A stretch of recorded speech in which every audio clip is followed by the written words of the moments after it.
Bonjour à toutes, bonjour à tous. Bienvenue dans cette nouvelle vidéo. Je suis ravie d'être avec vous, de vous retrouver. Merci d'être là. Donc je suis avec Gilles Renard. Bonjour Gilles. Bonjour. Merci à toi d'avoir accepté notre invitation pour participer au sommet national de la souveraineté alimentaire. Je suis ravie de t'avoir avec nous. Eh bien, merci de nous accueillir. Alors est-ce que tu peux te présenter? Tu es cuisinier dans un restaurant scolaire. Est-ce que tu peux me parler de ce que tu fais? Oui, je suis assez étonné déjà qu'on parle de restaurant scolaire. En général, on nous dit cantine. Non, c'est très bien. Oui, restaurant scolaire. On peut dire restaurant scolaire. Ce que je fais, c'est tout simplement de la cuisine. La bonne cuisine française, de la bonne gastronomie, avec des produits frais. Voilà. Dans un lycée? Dans un lycée, à La Seyne-sur-Maine, le lycée Langevin. Combien d'élèves tu nourris? Nous, on varie entre 1200 et 1280. Tout dépend s'il y a du soleil. Et vu que dans notre région, il y a souvent de soleil, donc ils ont tendance à s'éparpiller. C'est normal, hein. À cet âge-là, on s'éparpille. Mais jusqu'à 1280 personnes. Et pour le repas de Noël, on est à 1350, 1380, car les gens viennent pour le repas de Noël. Oui, parce que tu apportes des choses bien spécifiques pour le repas de Noël. Oui, on essaye de faire plaisir, d'avoir des éléments nobles pour faire découvrir des choses. Et puis on sait très bien que la conjoncture actuelle, il y a des parents qui n'ont malheureusement pas les moyens de faire découvrir certains produits. Donc je trouve que c'est notre rôle de faire découvrir au sein d'un restaurant scolaire. Alors tu es dans une démarche de faire de la cuisine avec des produits frais depuis longtemps. Est-ce que tu peux me décrire ta démarche? Dans quel état d'esprit tu es avec ça? L'état d'esprit, pas avoir d'état d'esprit, pour moi c'est normal, je veux dire, pour moi ça coule de source de travailler avec des produits frais. Donc, si on est cuisinier, on travaille avec des produits frais, qu'on soit, je sais pas, un grand restaurateur étoilé, pourquoi un petit restaurant scolaire comme nous ne travaille pas avec des produits frais? Donc, pour moi c'était une évidence. Après avec les équipes c'est pareil, puisque on est tous parents, je veux dire, moi j'ai des enfants, mes collègues ont tous des enfants. On veut que nos enfants puissent manger des produits frais, ce qui est pour moi logique. Donc après, il était facile de trouver des gens compétents, parce que dans notre région, on a des éleveurs, des agriculteurs qui sont très compétents. Il suffisait de se mettre en relation avec eux, et après de prendre un partenariat qui dure avec mon agriculteur depuis 5 ans, tout simplement. Et bien sûr, pour avoir cette impulsion, il faut avoir un employeur, donc ma région qui prône les produits locaux, et la hiérarchie, donc le proviseur, qui eux sont aussi dans cette démarche-là. Car sans eux non plus, je ne pourrais pas avancer. Sans une direction qui vous suit et sans vos collaborateurs, on ne peut pas avancer. Donc c'est tout un... Pour moi, c'était une logique de travailler en produits frais. Est-ce que tu peux décrire un petit peu ta relation avec les élèves? La relation des élèves, exécrable. Non, ce sont des mots... C'est très facile de dire la jeunesse. De tout temps, déjà à mon âge, j'entendais la jeunesse. Oui, mais la jeunesse, il ne faut pas oublier que nous, eux, ils sont jeunes, nous, on a été jeunes et on faisait les mêmes bêtises. Et notre rôle est quand même de leur apprendre. C'est une jeunesse qui recherche toujours à apprendre. Malgré qu'il y ait leur portable à tout va, toujours connecté, parce qu'il faut être en 2.0, si je me trompe pas, mais ils recherchent toujours... on peut pas dire qu'un gosse ne sait pas manger. J'en ai marre d'entendre des parents ou des amis, quand j'arrive en soirée, me dire « de toute façon, les gosses ne savent pas manger ». Ben non, c'est faux. C'est sûr, si on leur donne de la merde, ils mangeront de la merde. Et puis on va dire « c'est dégueulasse, ça se comprend ». Mais si vous donnez... la bonne gastronomie, des bons produits frais, vous expliquez pourquoi vous faites ça, la recette, pourquoi c'est un repas à thème, pourquoi on fait ça ici, et bien ils vous suivent. Tout simplement, ils vous suivent. Il n'y a pas plus sympa d'avoir un sourire devant un jeune, quoi. On a beau dire c'est les jeunes, non. Et voilà. Donc tu arrives dans la relation avec les jeunes à leur faire découvrir des produits que même toi tu découvres des fois avec le producteur. Oui, j'ai pas le choix avec l'agriculteur qui m'amène. C'est pas comme avec certains fournisseurs, c'est moi qui commande, mais là avec lui, c'est lui qui m'amène les produits. Il dit bon, en fait, je vous ai amené des aubergines blanches. Oh, bravo. Ouais, comment je vais... Il me dit elles sont plus douces, elles sont plus sympas. J'ai dit bon, d'accord, bon. Je sais que j'ai certains profs qui n'aiment pas les aubergines, donc j'en ai eu quelques-uns. Oh non, c'est légumes de jour. Alors ils ont mangé, et puis il y en a eu qu'un d'autre. Il me dit, tu me fais pas le coup de l'aubergine. T'as déjà vu des aubergines blanches? Il l'a goûté, je l'ai eu. Après, il me dit j'avais un doute, tu m'as bien eu. Voilà, c'est ce genre de produit qui me fait découvrir des espèces de produits qui je ne sais pas où il va les chercher. Ces graines, je ne sais pas où il va les chercher, mais il m'amène, mais c'est fabuleux. C'est fabuleux. J'apprends, les collègues en apprennent, et après on restitue au môme. C'est pareil, le coup, on a fait un potage à vitelotte. Oh monsieur, vous avez mis le colorant ou quoi? Je dis loulou, c'est de la vitelotte. Qui, vite quoi? Alors heureusement, j'ai gardé les pommes de terre, donc j'avais coupé pommes de terre violettes. Voilà, c'est notre rôle. C'est notre rôle. Voilà, c'est ça, je veux dire, ça me change pas. Oui, ouais, c'est normal, on est dans le sud, on parle avec les masses et tout.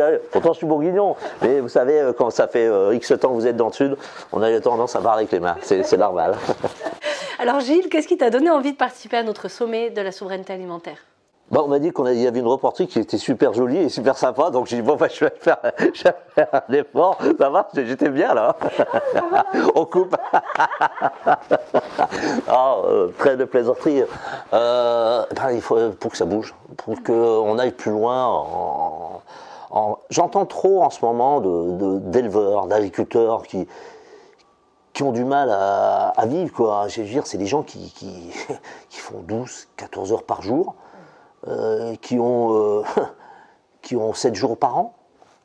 Ça me fait mal, je veux dire, je m'en foutrais, je m'en fous moi. Je suis au restaurant scolaire, je suis fonctionnaire, parce qu'on a tous une mauvaise image, hein. De toute façon il s'en fout, il a toutes les vacances scolaires, oui, mais je suis encore humain. Et ça m'embête de voir des gens comme ça qui travaillent, qui n'ont pas de pognon. Je veux qu'on arrête. Et puis après tout le monde dit on voudrait du frais. Ben, si vous voulez du frais, allez acheter chez les agriculteurs. Pourquoi aller chez Auchan ou Carrefour manger des produits qui sont au bout de 3 jours sont foutus? Si ça a été, moi je vois que mes salades de mon agriculteur, elles me font la semaine. Elles sont pas pourries, elles me font la semaine. Donc je perds pas de pognon.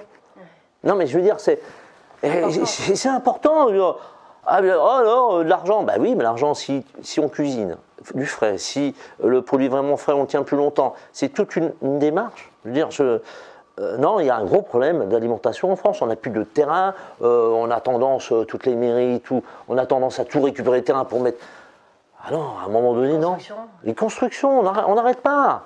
Non, je veux dire, on devient un monde où. Non, il faut sauver nos agriculteurs. Voilà, je suis plus venu dans une démarche. Et puis de dire aussi, nous, avec les collègues en restauration scolaire, on n'est pas les vilains petits canards. Hein, je veux dire, on sait cuisiner aussi. Alors, c'est bien beau de jeter la pierre sur la restauration scolaire, mais je pourrais le faire aussi bien dans les restaurants. Les restaurants qu'on va tous manger, là, ils font du maison. Alors, qu'on ouvre les restaurants. Quand je vois des émissions où on nous envoie des chefs, des pseudo-chefs, hein, ils sont passés à la télé, les mecs, ça y est, ils ont une certaine renommée, puis après, ils vont nous donner. On nous fait des émissions pour dire, voilà, alors j'arrive, je vais vous montrer comment on cuisine. S'ils veulent, moi je suis à disposition pour montrer aussi à certains restaurateurs comment on cuisine aussi. Oui, parce que ce que tu dis c'est important parce que je pense que la restauration française s'est dégradée quand même. Moi, à mon avis, oui. Moi je suis fils de restaurateur. Bon, j'ai jamais voulu faire le restaurant. Vous savez, hein, quand vous voyez vos parents qui triment tout le temps, j'ai choisi une autre voie. Voilà, il faut être honnête, je veux dire, il faut être honnête. J'adore mon métier, on peut faire son métier, mais autrement. Moi je le fais autrement. Je veux dire. Alors je vais sûrement entendre de grands professionnels me dire « Ah bah oui, il a vu se planquer comme fonctionnaire ». Je connais énormément de chefs de cuisine, des secondes cuisines qui ont fait des très bonnes maisons, dont chez Verger, chez Bocuse. Donc c'est des mecs qui ont maintenant entre 40 et 50 ans, qui ont arrêté le métier parce que plus de famille, pas de famille. Ils me disent « Gilles, t'as eu raison, regarde, toi t'as eu tes gosses, t'as pu profiter de tes gosses, mais on n'a rien profité. » Donc, le métier de cuisinier, on peut le faire autrement. Donc, j'invite aux pseudo-cuisiniers qui viennent nous donner des leçons, on peut donner aussi des leçons à certains restaurateurs. Voilà. Merci Gilles. Donc dans le cadre de ce sommet de la souveraineté alimentaire, donc moi je vais à la rencontre de plus de 35 intervenants partout en France qui nous offrent chacun leur témoignage sur comment ils voient la souveraineté alimentaire à travers le prisme de leur spécialité. Et donc c'est passionnant, c'est très riche, ça permet de couvrir toutes les thématiques des semences jusqu'à l'assiette. Et donc avec Gilles, nous avons abordé toute la question du rôle de cuisinier dans la restauration scolaire. Oui. Et donc ça va être un témoignage vraiment passionnant. Je vous invite donc à vous inscrire pour recevoir toutes ces conférences, ces interviews en version conférence à titre gratuit. C'est en accès libre et gratuit, c'est pour vous, c'est cadeau. Ça sera au mois de novembre, donc c'est sur inscription. Vous avez tous les liens dans la description de la vidéo. Et puis nous avons une levée de fonds actuellement pour financer ce projet, cette action, ce sommet. Et je voudrais savoir, Gilles, pour toi, en quoi est-ce important de nous soutenir aussi financièrement dans cette action? Tout simplement qu'il y ait quand même des instances indépendantes, parce qu'on a beaucoup d'instances technocrates qui nous font des audits. Parce que de l'audit, il y a des champions de l'audit en France.